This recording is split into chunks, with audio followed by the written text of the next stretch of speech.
Hi, I'm Jenny Grant. I'm the Communications and Event Manager here at ASCHA.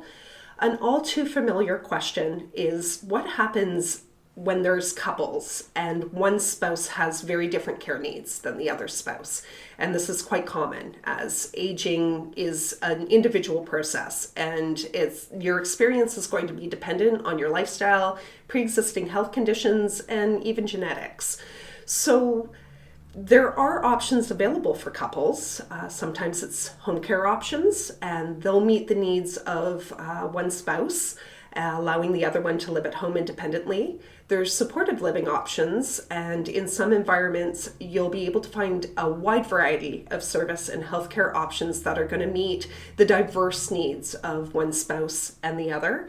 And there's even village options, because sometimes what happens is a spouse may require long-term care and they might need to go into a more institutional or facility-based setting, and the other spouse may require something that's more independent for them to continue living the lifestyle that they've grown accustomed to.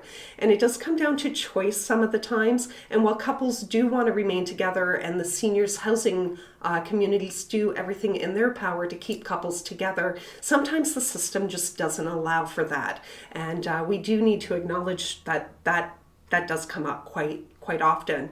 So what needs to happen early on is the planning and those conversations, especially if there are pre-existing health conditions with family members. And sometimes these are really difficult conversations to have if one spouse is aging differently than another and has different care needs.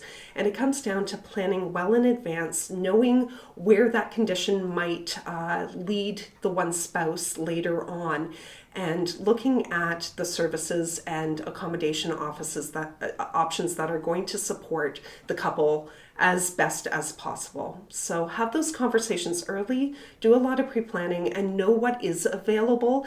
And if there are couple suites in villages or supportive living to keep people together, put your name down early for those places.